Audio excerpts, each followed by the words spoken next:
What's up, everyone? Welcome back to another review, and this time we're taking a look at Disney's Jungle to Jungle, starring Tim Allen. Let's waste no time. Let's get right into it. I don't care. I'm a fan of Jungle to Jungle. I remember watching this movie when it first came out many years ago. Was a big fan of it then. I still like it now. I enjoy Jungle to Jungle. I still get a lot of laughs out of this movie. I still find this movie to be really funny in a lot of areas. Of course, watching it now with an adult perspective, I can see the many flaws with this movie. It's not perfect by any stretch of the imagination, but that doesn't mean that it's still not a lot of fun, because it is. So the story of Jungle the Jungle is about this character named Michael Cromwell, who, while going to the Amazon to get a divorce from his first wife, realizes that he has a son that he never knows about.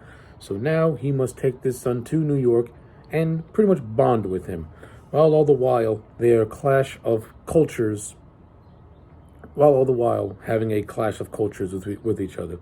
So yeah, that's the overall story of Jungle to Jungle.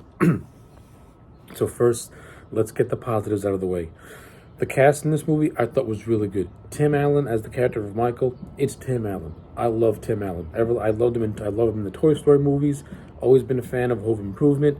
I love Tim Allen in this movie as the character of Michael Cromwell, who is like this Wall Street commodities broker. I think Tim Allen is hilarious in this movie. He's got a lot of funny bits. He's got a lot of funny moments. To me, Tim Allen is very memorable in Jungle to Jungle. You also have Martin Short, who plays his friend Richard, who is also a commodities broker. I like Martin Short, and I think Martin Short and Tim Allen had really good on-screen comedic chemistry in this movie, though I don't think they did enough with these two. That's just me personally. I think you could have got a lot of mileage out of the comedic talents of Tim Allen and Martin Short as a duo, but the scenes that they were in, I got a lot of laughs out of it, and I like Martin Short's character as this neurotic type of character. I think Martin Short's always been known to play a neurotic, these neurotic Weasley type of characters. And that's what the character Richard reminds me of. But damn, does Martin Short play it good! And I thought in this movie he played it really good.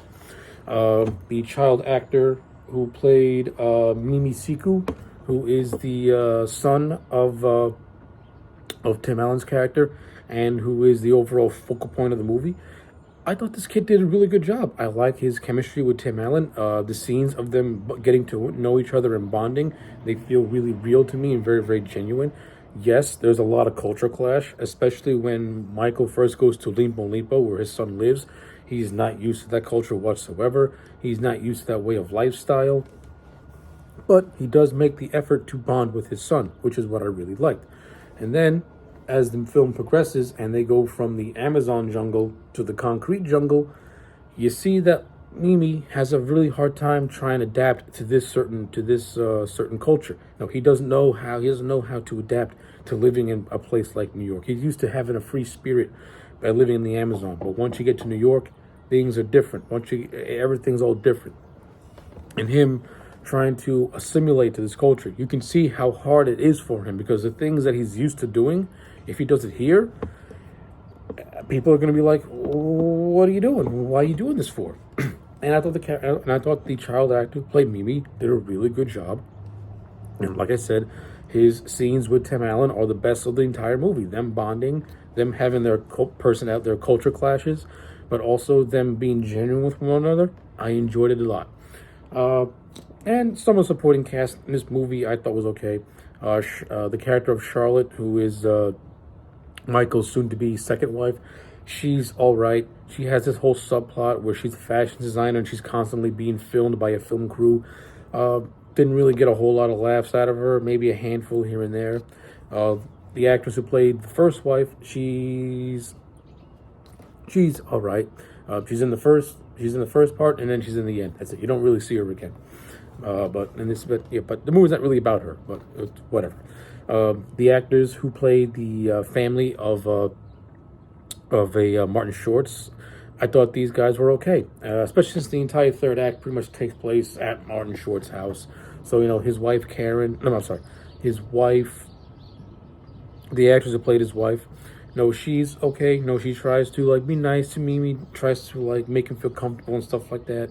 But the real focus is really really Mimi falling in love with Martin Short's daughter Karen, and the bond that develops between these two.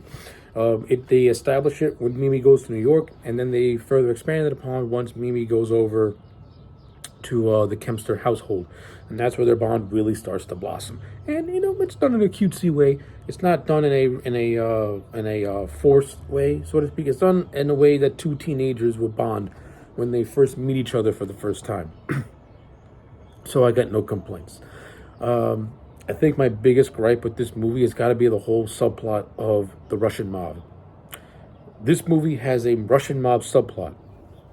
So as mentioned earlier, Michael and why can't I remember Martin Short's character? Michael and Richard are commodity brokers, and they deal in coffee beans. The coffee stock is going drastically down. So in a last-ditch effort to get some money, they strike a deal with the Russian mafia. Of course, Michael's against it, wants no part of it, but Richard, being the dummy, he strikes the deal, and now the mob is after him. When coffee starts to goes up, the leader of the mob, Jovanovich, thinks that he got swindled. So he pretty much goes to the household of the Kempsters to terrorize Richard. And this leads to a whole third act brawl that is just goofy. I'm sorry. The whole Russian mob aspect completely gives this movie a tonal shift. It goes from being a lighthearted comedy about a culture clash to all of a sudden you're talking about torturing and murder and Russian mobs, and I honestly think it's just flat out just did not need to be in this movie. It didn't need to be in this movie whatsoever. I didn't care for it when I first saw it as a kid. Always thought it was strange that you forced this in. And even now as an adult when I watch it, it's really, really forced in. Like, I think you could have done something else instead of like a forced Russian mob subplot, which did not need to be in this movie. And really gives it a culture clash. But with that being said, I do like the whole epilogue of Michael and Mimi finally going to the Statue of Liberty, because there's this whole running subplot of Mimi trying to get fired from the Statue of Liberty, and every time he wants to go, Michael can't do it, but they finally do go. But this is where Mimi explains that he's homesick, he wants to go home, and he ends up going home, and this leads to a really touching scene at an airport that solidifies the bond between Michael and Mimi, which I liked a lot. And I do like the whole scene of Michael killing his first fly, because throughout the movie, Mimi has like this dart blower that kills animals and that kills insects and stuff like that he feeds to his pet spider Matika. And every time Michael tries to use it, he always fails. He'll either shoot himself or he'll shoot something else by complete accident. With the funniest bit when he shoots his girlfriend's cat Coco. That whole thing is hilarious. So yeah, with all that being said, despite my gripes with it, I enjoyed Jungle to Jungle still to this day. Still think this is a really funny movie. Tim Allen is a riot, and I do like, and the majority of this movie I do like, especially the supporting cast. So yeah, those are my thoughts on Jungle to Jungle. End of the day, gonna give this movie a solid 7 out of 10. It still holds up to me. I still find it to be a lot of fun. So yeah, those are my thoughts. Let me know yours in the comment sections down below. Like the video and subscribe, and I'll check you back next time for more.